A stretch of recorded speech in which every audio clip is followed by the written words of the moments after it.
Well, hello everyone, and welcome to this Working Capital Forum webinar, supporting smaller suppliers in a time of crisis.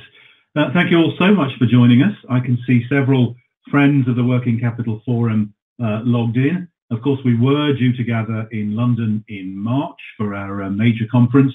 That, of course, has been postponed. So I'm very glad that we could gather for this webinar with the generous support of our sponsor today, Taulia. Before we get into the meat of the webinar, I'm sure most of you present are now used to this. We've been working from home for some weeks, and we've had more webinars than in a couple of weeks than we might have had in a couple of years previously. But just so that you know, we will be taking questions, and you can type those questions into the bottom of your screen in the large box where it helpfully says ask a question. We'll be reviewing those at our end, and I'll then be asking those questions of our distinguished panelists in the style of a rather cheesy radio host. So you can look forward to that section later in the day. The second housekeeping point is that we'll be recording the entire webinar, so no need to take detailed notes. The recording will be available very shortly after the end of the live event. So what is our topic for the day? Very good question. And the answer is, of course, the worst crisis since. You've all seen the headlines. You don't need me to remind you. The past few weeks have been disastrous. Of course, on a personal level, for those people that have been affected, it's been a dreadful time. But quite apart from the medical effects of the pandemic, the economic effects are now really coming home. And you can see a sample of the headlines here. The construction sector in particular trouble. The economy is shrinking at the fastest pace since the financial crisis in 2008. And if you ask some commentators, they'll point right back to the Great Depression of the 1930s as the only thing that's anything like a precedent for this situation. Now, for larger corporations, there are, of course, enormous pressures. But for smaller businesses in the UK, this is a really, really challenging time. And our objective today is to look at how large corporations can help the small businesses that are often key parts of their supply chain to stay afloat long enough to be there for them when business returns. And to help us discuss that issue, we have two great speakers who I'm really glad to have joining us today. First, we're going to hear from Philip King, who is the Small Business Commissioner for HM Government. And I'm going to be asking Philip about the situation for small firms, many of whom, of course, were very used to experiencing cash flow issues quite before the pandemic came along, and their payment terms has been a bone of contention for many years. So we'll be looking at how that's been exacerbated during the present crisis and what large suppliers can do to help. And then we'll move on to David Venables, Director here in the UK for Taulia, and I'll be talking to David and asking him how it's possible for large companies to put in place financing schemes that are going to help to make sure that their small and medium suppliers get paid as fast as possible, and in some cases earlier than they might have been even before the crisis. So those are our speakers. As I say, don't be afraid to ask questions. And before we start with them, I'm going to turn to you, audience. You can see here that there's about to be a poll pushed out to you, and we'd just like to get your views on this topic. So in your experience, and I can see that we have a good mix online of corporations and quite a few banks, fintechs, and other financial services suppliers. But in your experience, how are larger corporates reacting to the crisis? Are they paying suppliers earlier?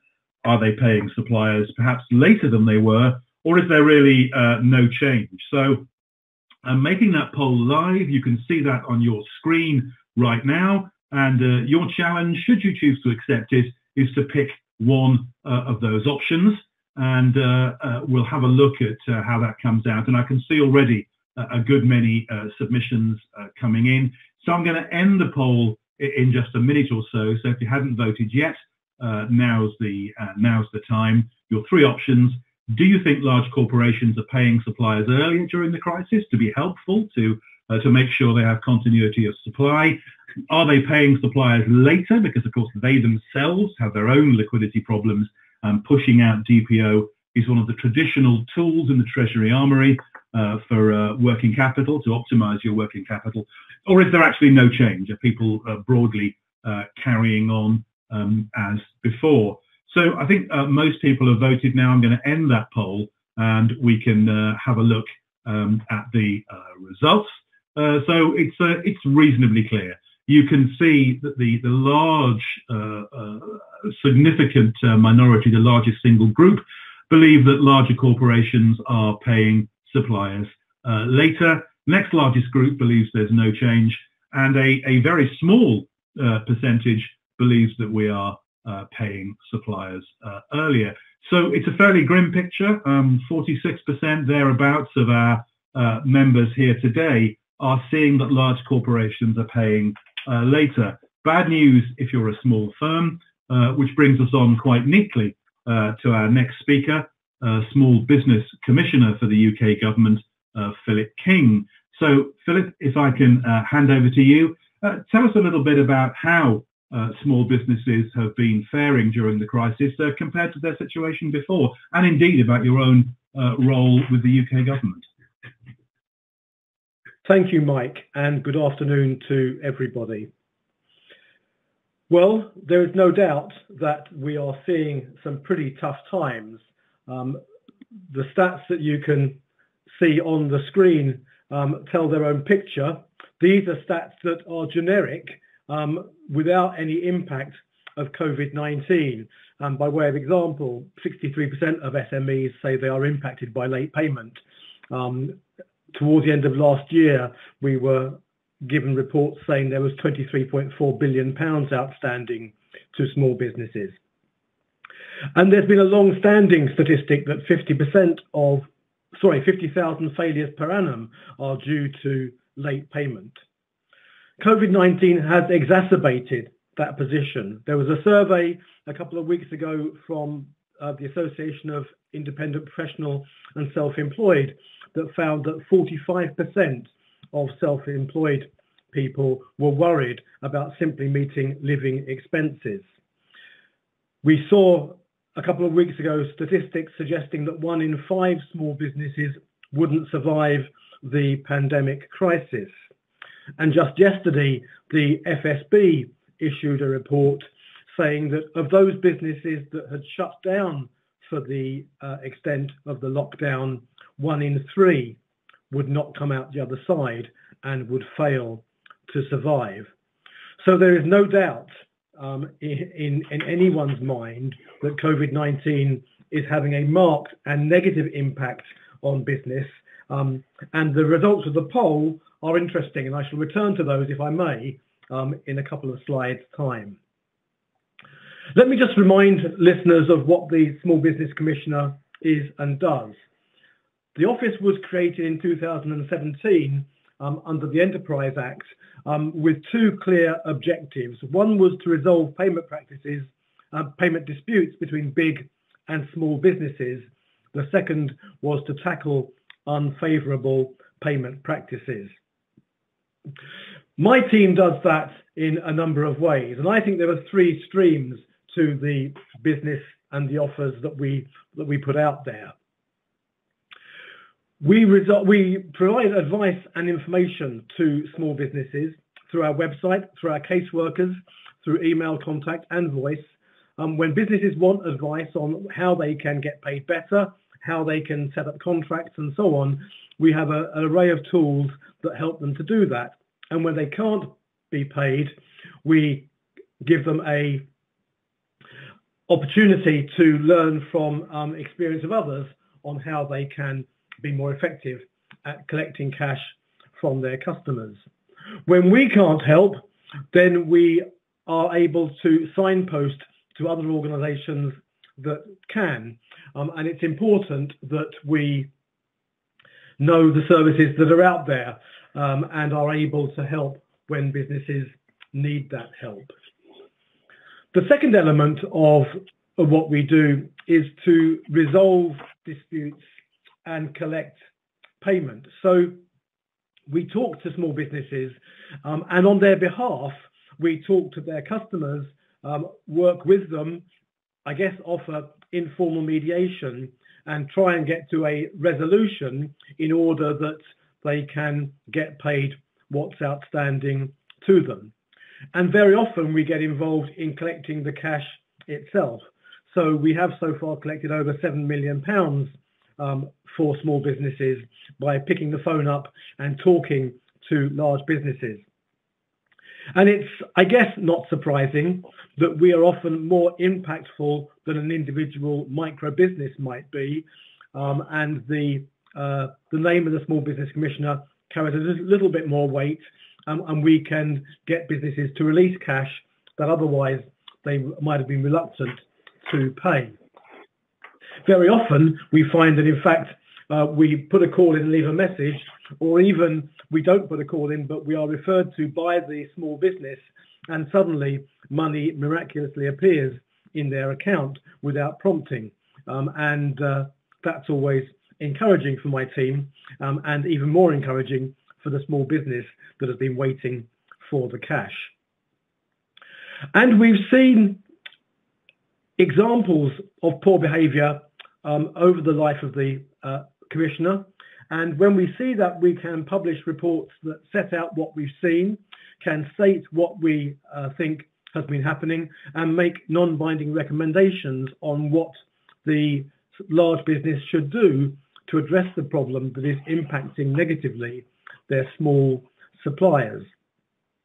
We've published several of those, 2 since I've been in post at the end of January. And I'm pleased to say that when we do that, we work with the large business and follow up subsequently to make sure that they're putting our recommendations into place, with the result that small businesses are treated better and get paid more quickly. And the third stream of our activity, which is probably right now the most important, is changing the late payment culture. And through COVID-19, we need to make sure that we have an impact on that as quickly as we can. When I see examples of businesses behaving well, and there have been some really good examples in recent days of that, many of you I'm sure will have seen the reports that Morrison's paid all their smallest suppliers immediately and changed the terms from whatever they were before down to immediate at the start of the crisis, and also recategorized small in their interpretation so that businesses turning over up to £1 million a year with them were classified as small. And you may have seen press reports just this morning saying that that's cost Morrison's £50 million on their cash flow in order to support suppliers in that way. Taylor Wimpey announced a scheme a couple of weeks ago.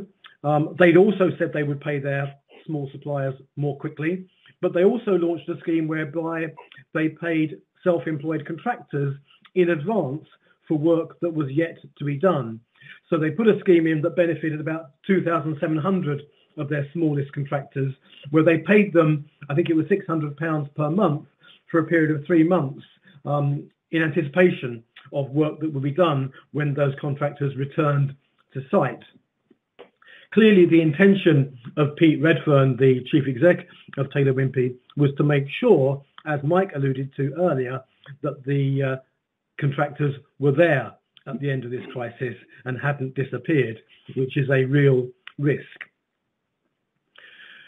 Where we've seen good behaviour, I've written out to the chief execs of those businesses to thank them on behalf of the small business community. But conversely, we've seen examples, and it's sort of emphasised and reinforced by the results of this afternoon's poll, where large businesses are pushing payment terms out and to the detriment of their small suppliers. In some cases, they've simply written a blanket email to their entire supply chain and said, sorry, we're not going to pay you anything until this crisis is over, or we're going to extend our payment terms by 90 days, or some other such measure. And I think there are 2 problems with this. One is that large businesses are focusing on the transactional rather than the emotional. They're looking at rows on a spreadsheet and saying we can support our cash flow if we don't pay some invoices. For the micro business that doesn't get paid, that is often the difference between putting food on the table or not. And I know from speaking to many small businesses that late payment doesn't just affect the bank balance and the amount of cash they have to hand, it also affects mental health. It affects their well-being. It causes sleep deprivation. It causes mood swings and behavior issues and relationship problems. So it's not a transactional issue for the small business. It's a real and emotional problem that they have to face. And we need big businesses to understand that impact and recognize it as being something that they can make worse or make better by the way in which they behave. So as well as writing to businesses doing what I call is the right thing, I've also been writing to the chief execs of businesses that have taken action as I've just described. I asked them to consider their actions and asked to have a conversation with them so that we can explore and understand their position and they can understand mine. I've had to have several such conversations, and I'm pleased to say that in very many cases, those businesses have amended the way they've behaved. I got a letter this morning from one that had originally said they wouldn't be paying anybody anything throughout the crisis, and has now confirmed that almost all their small suppliers have been paid up to date. And we're having really good positive conversations, making sure that they take account of the impact they're having. In the wider scheme of things, clearly, culture is an ongoing issue. And prior to taking the role of Interim Small Business Commissioner earlier this year, I was Chief Executive of the Chartered Institute of Credit Management that had for the last 12 years hosted the Prompt Payment Code for government. That code has now been transitioned across to the Small Business Commissioner's office. We now administer it for government so that all the measures on late payment are under one umbrella. And the requirements of the code and the commitments that signatories make are set out on the slide you can now see.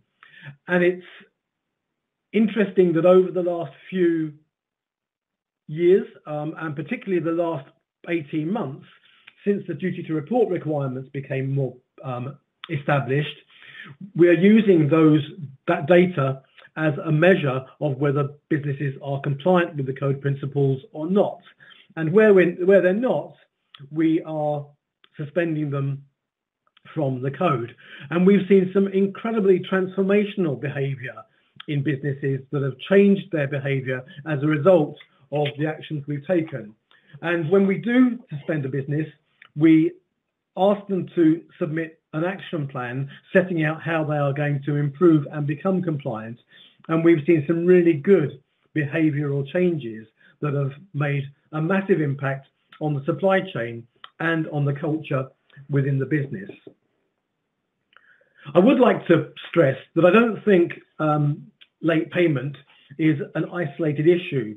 For me, the payment of invoices is an articulation of how businesses treat their supply chain more generally. I talked about the Taylor Wimpey example a little while ago and talked about their paying it forward. I know that Pete Redfern also gave all his smallest contractors access to the support mechanisms that are available to Taylor Wimpey's staff, so that they had support to wellbeing services and other advice and help. And that for me is indicative of a business that takes its supply chain seriously and treats the suppliers as partners rather than simply third parties. And I am encouraging and talking to businesses and driving them to move to an era at a time when we look at collaboration rather than confrontation, because now more than ever, what we need is to make sure that honest conversations are taking place. And I talked to a big supplier yesterday who was saying that if a small business had a was vulnerable and had a real issue, they only had to pick the phone up and talk to them. What they hadn't done was given them an easy route to do that, and now they're going to. So it's really important that businesses act responsibly and look after their supply chain. That's why I believe the Small Business Commissioner's role is so important at this time particularly, but on an ongoing basis. The details of the Commissioner are on the screen now, but our role is to educate businesses large and small. It's to act as a voice for small businesses.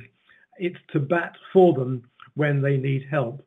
We're here to help, and my urge to businesses and business organisations and government is to make sure that businesses get signposted to services that we can offer that are so valuable. Mike, back to you. Thanks very much, Philip, and a really interesting presentation. I mentioned we're going to have a big Q&A session at the end, but it would be wrong to move on because we have had a couple of questions on basically the same topic.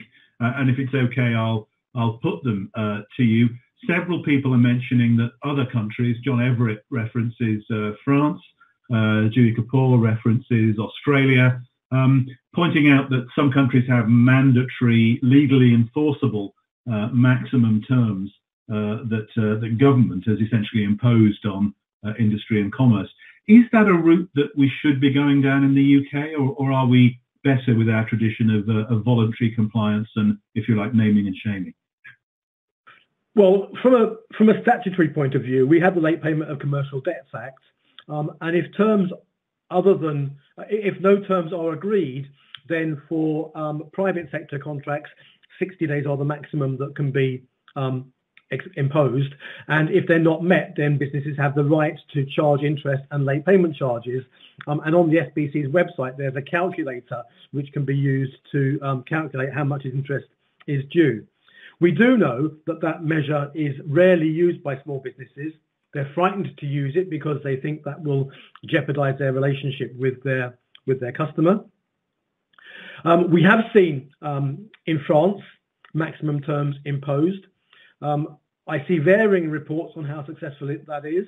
I know colleagues from my credit management background in France who tell me that the number of businesses that are exempt from those rules is growing rapidly, and that the prevalence of disputed invoices has gone up massively because that precludes people from having to meet the terms that are imposed. I think it's a measure that government often keeps under. I mean, I don't work for the government. I'm an independent, although I'm employed by government, I'm independent. So I can't speak for government on this, but I know that government have looked at it, and I know that there is a consultation coming out sometime when COVID-19 is over, which will be looking at the powers of the Small Business Commissioner. My personal view is that one reason that I'm opposed to statutory terms is that I think there are unintended consequences. And I've certainly seen examples where businesses that used to buy things in France now source them from elsewhere where the legislation is less severe. So I think there's a potential damage to the economy. Also, though, and this is perhaps my most significant reservation, which is that when I was sort of cutting my teeth in credit management, I regularly offered credit terms of longer than the standard to businesses in order to win business from them. And I used to offer them 90 days in order that I could win the lion's share of their business. Credit is, after all, a sales tool. There's no logical reason to give people time to pay unless it gets you more business. And that's why I guess it was invented, and that's why people use it. So I used to give longer credit terms as a sales tool. I couldn't do that if I was precluded from doing so by legislation. And I think we need to recognise that, you know, in a free economy, payment terms are one of the measures that can be used in order to win business and grow business, in the same way as price and discounts and rebates and all the other measures that are out there can be used. So I think it's something we need to keep on the agenda. I think it's something we need to keep looking at, but I do think we need to be very careful about unintended consequences that might accompany it. Really interesting. Thank you, Philip. And particularly interesting around the role of credit management. And some people have been messaging us during the webinar Tracy Westall says that perhaps it's about time that credit management should be seen as an important role in the business, perhaps more so than it has been in the past. And I guess that chimes with what you were just saying about the role of credit management as a sales tool. And David Braid also points out that big companies do have this huge opportunity during COVID where they can be seen to do the right thing and perhaps take a more mature approach to supplier relationship management. Again, perhaps a discipline that if it's ever going to come into its own, it's surely now during that crisis. So it's building that relationship between suppliers and buyers and making sure that those suppliers are looked after and that you can take a flexible and occasionally robust approach to managing credit terms, both upstream and downstream, which I guess brings us on nicely to someone who is a bit of an expert on how you can manage payment terms successfully and optimize working capital without killing your supply chain in the process. David Venables, as I mentioned earlier, director at Taulia. David, I'm going to hand over to you, and I'm guessing that particularly during this crisis, you've had a lot of conversations with companies that are looking to do the right thing and perhaps put in place some kind of program to pay their suppliers earlier than normal. Yes, that's absolutely right, Mike, and thank you for the introduction. And may I also just say thank you to you and Diana for organising the call. Philip, some fascinating insights there as always, and also my thanks to everyone that's taken the time to join today. What I'd like to do in the next 10 minutes or so is just give a quick overview of Taulia. I think there will be people on the call today who may be unfamiliar with us and what we do. I would like to illustrate that it's easier to do early payment and invoicing programs at scale now than I think it's ever been possible to do before. Also, I want to highlight some of what we've done to help, particularly during the current crisis. And I'm going to try and frame all of that in the context of what I'm seeing in the UK market, and hopefully give a more upbeat assessment of what's possible. So with that,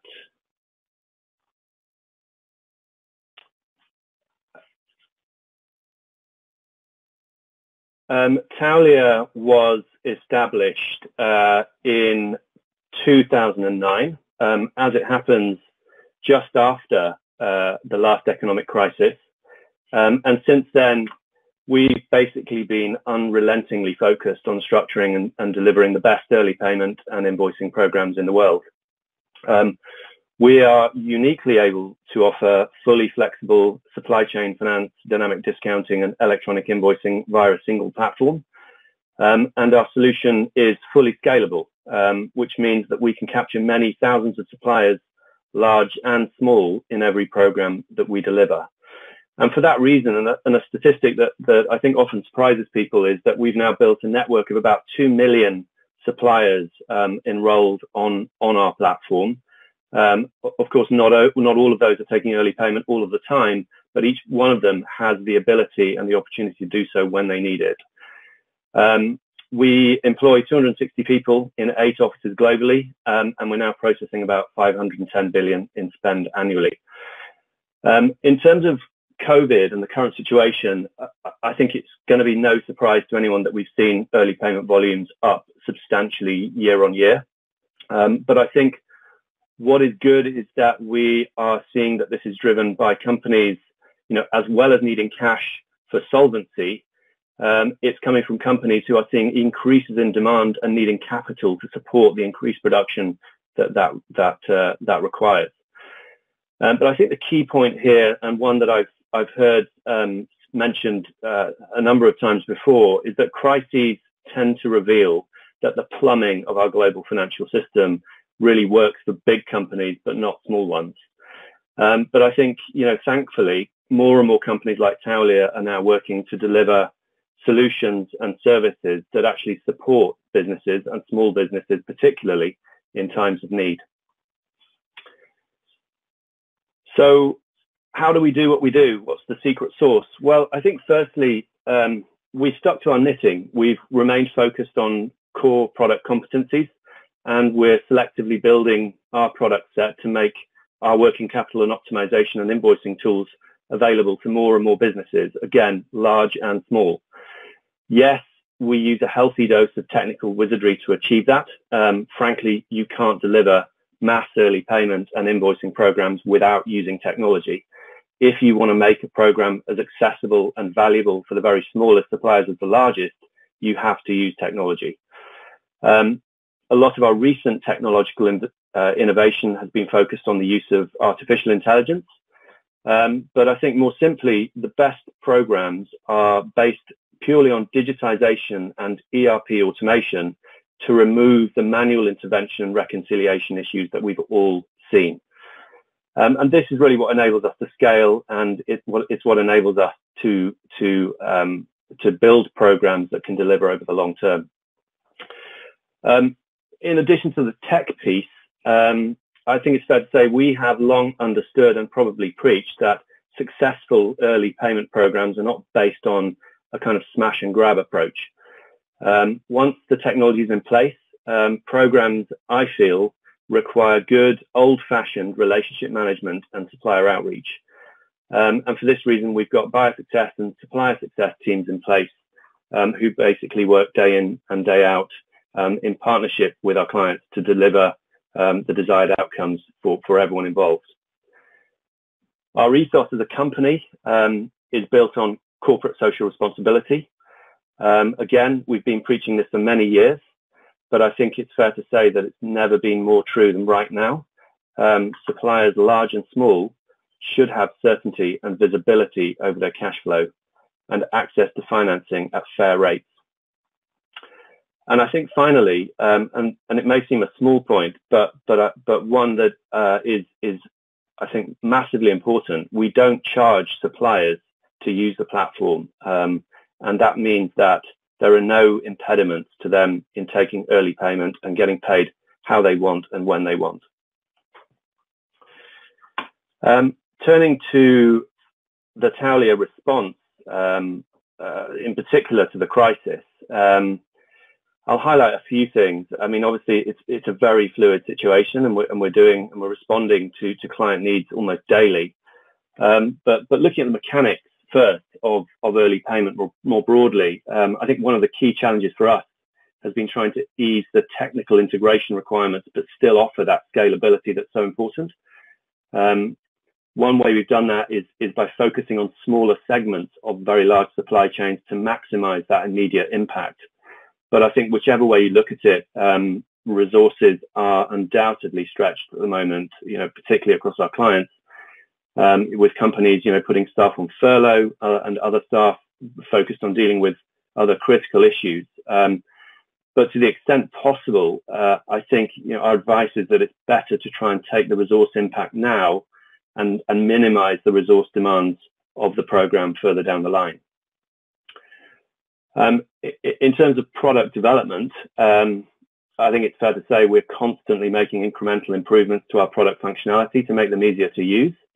One example of something that we have released as a response specifically to the crisis is something called Invoicing Rapid Start, which basically is an invoice automation solution that's deliverable in a week. Because believe it or not, we have had companies come to us whose entire invoice processing has broken down because the outsourced supplier that they use to process invoices is now closed because of COVID. We're also developing other things which are already on the roadmap, like AR financing functionality. This will primarily be aimed at SMEs to give them another tool to optimize their working capital.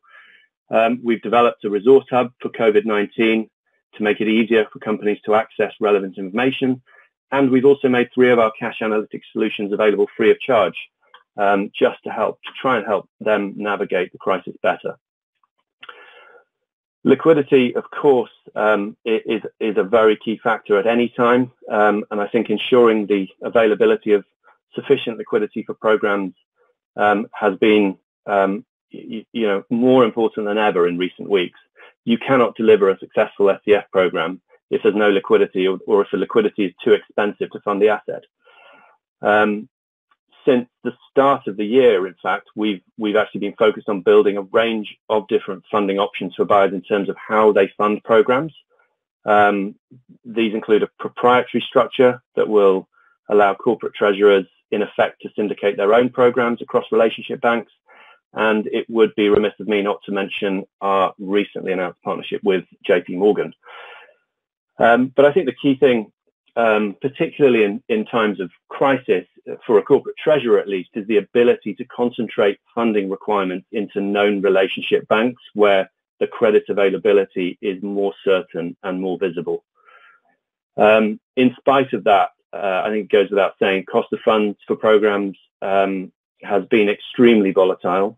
We've seen features such as a widening of spreads at the shorter end of the curve, but that simply represents the market's response to the immediate and dramatic impact of the economic shutdown.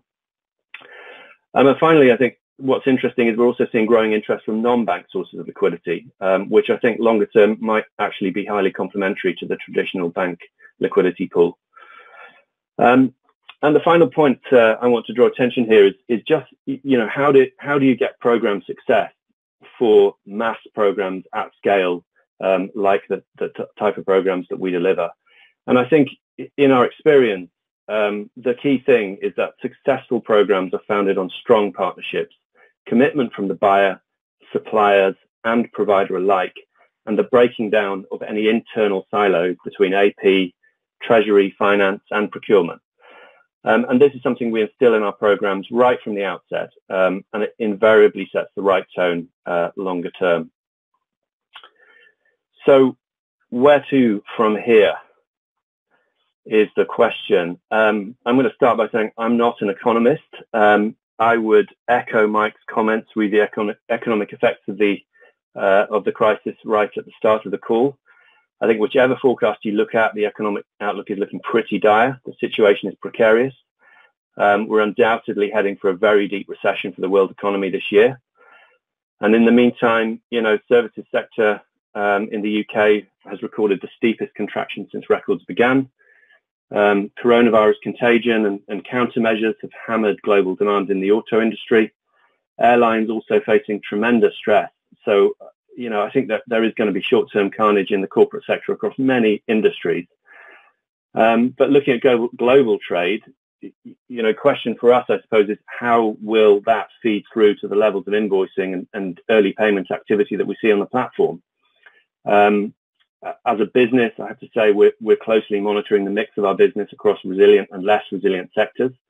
For example, the health and care industries, I think are projected to have received a crisis boost of as much as 50% from the crisis, whilst education and food services have seen drops of 90% and 85% respectively. But the fundamental issue, I think, here is supply chain health and strength. This crisis has exposed a lot of cracks in supply chains globally. Lots of companies, in my experience, have been toying with early payment programs for quite a long time. And in recent weeks, I have to say, there's been a rush of companies who are suddenly saying, oh, that program we were talking about, how quickly can we set it up? And in many cases, they're saying, do you think we can do it, before the crisis, before we've emerged from the crisis? But honestly, I don't think it matters if we've come out of this crisis by the time the program is up and running. Now is the time to make the structural changes necessary, be those with Taulia or anyone else, so that all businesses, are really better placed to withstand the next crisis when it comes along. I think there are going to be permanent or at least long-term changes in behavior, in terms of the way we work, travel, shop, consume. In terms of supply chains, the questions, of course, is, how will the crisis change how companies source? I was asked yesterday about China, whether we will see more onshoring and more protectionism and less sourcing from China after this crisis. And I think my response was, if you'd asked me that a week ago, I'd have said absolutely yes. But reflecting on it now, if we think about how well China has responded to firstly the pandemic and now how they have been able to turn back on their manufacturing capabilities after the pandemic, it seems to me that China should remain, very much a part of any diversified supply chain. So reasons for optimism. I think, look, 2021, there's potentially, going to be a strong recovery in world growth. I would say there are probably three reasons for that. Firstly, the economic downturn is not the result this time of the collapse of an asset bubble. Basically, economic activity has been paused while we fight a disease.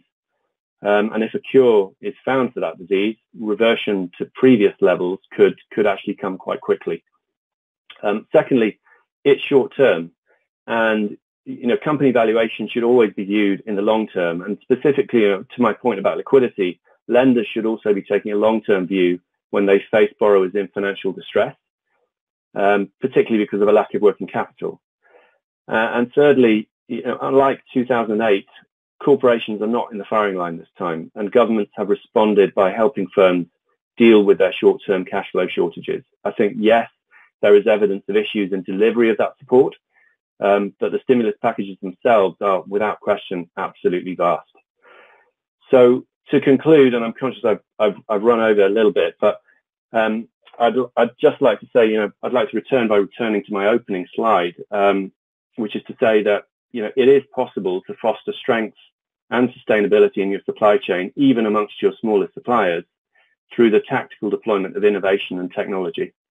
And Mike, with that, I will hand back to you for some questions. Thanks very much. Great presentation, and really interesting to see some of the steps that Taulia is taking in this crisis, which I suspect will stay with us well after that.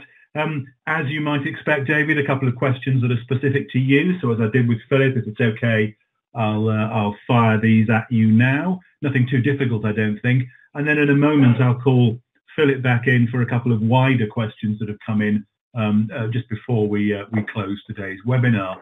So Andy Gifford has picked up on a comment you made earlier, David, that there was no cost to the supplier for the Taulia platform. He asked, not unreasonably, if there's no cost to the supplier, who bears the cost of the solution? So in the name of transparency, David, do you want to make it clear to us sort of what the commercial logic behind this is? Does the supplier actually pay if they want to get paid early, or how does it work?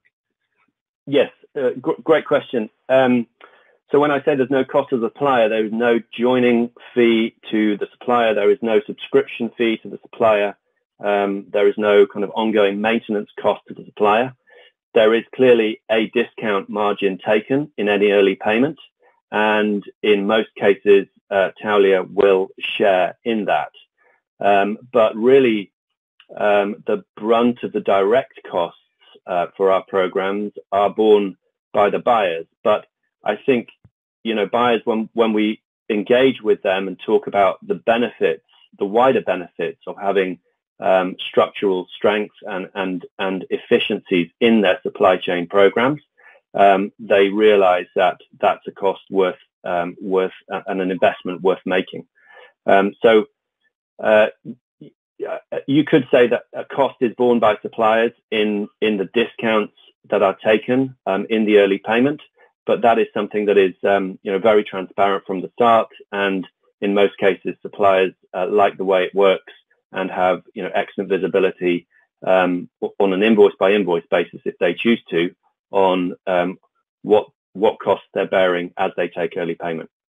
And correct me if I'm wrong, David, but just so we all understand this, generally speaking, the kind of the cost, if you like, the interest cost of taking that early payment is based more on the credit rating of the buyer, the large corporation, and not on the individual credit rating of, let's say, the SME that's taking advantage of that funding, which I think makes it probably cheaper than the SME could get on the open market by, say, going to their own bank or going out onto the credit market for borrowing. Would that be right?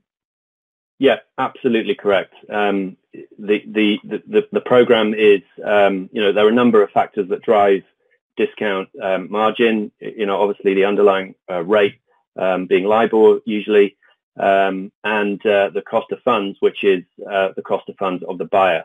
And that's where the benefit, the big benefit, can be found for suppliers in the fact that they can access financing at costs that they would will be substantially lower than they would be able to achieve themselves in the market. Got it. Okay. And then I guess the question, it's John Everett. This is two bites at this particular cherry for John, but it's an interesting question, so we'll let that one go. He asks, who are what sort of financial providers are behind Taulia? Is it a range of banks, a pool of banks? I think you sort of answered this in your earlier response, but just tell us a little bit more. Is there kind of a pool of potential providers of liquidity, or is it just one? How does it work? Yeah, it's another very good question. We have a range of different solutions available now. One historically where we've worked with a financing partner who themselves have access to a range of different funding providers, and those include banks and non-bank providers such as pension funds and asset managers. The more recent partnership with JP Morgan will obviously see liquidity sourced for those programs in the first instance from JP Morgan. But obviously the nice thing for us is that JP Morgan have always prided themselves on a fortress balance sheet and been able to fund their clients through good times and bad. And then the third prong, which is the kind of independent proprietary solution that we have developed, is essentially us providing a route to banks directly of your choice. Now, I'd say this is a fairly new development, so we're going through a process of adding banks and getting banks comfortable with that structure and bringing them on so that they are able to fund. We're at the early stages of that, but ultimately we want to give buyers and clients and users of the platform optionality over how they want to fund their programs. And I think the developments that we've made this year have really been big steps towards that goal. Really, really interesting. I'm very aware that we're pushing up against time for those of you that have been put aside precisely 45 minutes and now have other family-based work from home duties to go and get on with. So thank you for staying with us. Just before we close, I wanted to bring Philip back. Philip, a question from Mark Carter, and this is reasonable enough. Will you be naming and shaming after the crisis in terms of those companies that have behaved well and badly? And I know, of course, there have been reports before, but do you have any plans for a kind of post-COVID analysis of who did the right thing and who didn't? Thanks, Mike. Well, my powers to name and shame are restricted to circumstances where a specific small business has complained specifically about another large business. So I don't have the power under law to simply name and shame arbitrarily. So I think the simple answer to that question is no. But I think also there are plenty of reports in the public domain about what's going on. And certainly I am publishing the better behaviour I'm seeing. And where we've seen systemic bad behaviour, we may well conduct some specific reports which would end up in publication. But I think your earlier point, I think one of your callers made the point earlier, that at the end of this crisis, I think we're all going to remember, and certainly business trading partners are going to remember those businesses that did the right thing through this crisis and worked together with their supply chain. And I think that's going to be quite telling. Okay, well, that makes absolute sense. Okay, and then to close, and I'll come back to you with this question in a moment, Philip, so you get a few minutes to think. But David, I'm going to put you on the spot and say that we have a good audience today, mostly large corporations, those that might put programs in place to help their smaller suppliers. If you could sort of give someone one piece of advice to take away from this webinar, what's the thing they should be doing now? What's the most important priority for a company that does want to do the right thing? What should they be doing? Yeah, that's a tough one, Mike. But I would say that the best place to start is to look at, and I kind of mentioned it in some of my commentary earlier, is to really look at any internal silos that exist within large corporates. And this is really easy and something that we see, very often between AP, procurement, finance, treasury. I think there are examples where we've embarked on a project and brought individuals from those separate functions into the same room for the first time. And that can be incredibly challenging because you've really got to get full alignment and buy-in from within the corporate across all the key stakeholders to make sure that everyone is fully bought into the program from the outset. And that really sets the basis for a solid partnership and a great commitment to a program going forward, which that's really the key ingredient for success. Makes absolute sense. And Philip, I suspect we know where you might be coming from on this, but if you could say one thing to the large corporations in our audience, what would it be? I would say put yourself individually within the business in the smallest business's shoes, humanize the relationship and move from the transactional to the emotional. Really great advice, and some good advice from both our panelists. So thank you very much both to David and to Philip, and of course to Taulia more generally for sponsoring this webinar. And by a strange coincidence, if you were interested in what we were talking about earlier in terms of the need to digitize supply chains and to automate, we have a very specific topic for our next webinar on the 4th of June, which is all about how to automate your accounts payable process and the relationship between that activity and liquidity. So for the moment, I will say thank you very much to our panelists. Thank you to you for being here, and we'll look forward to seeing you next time. Once again, that recording will be available.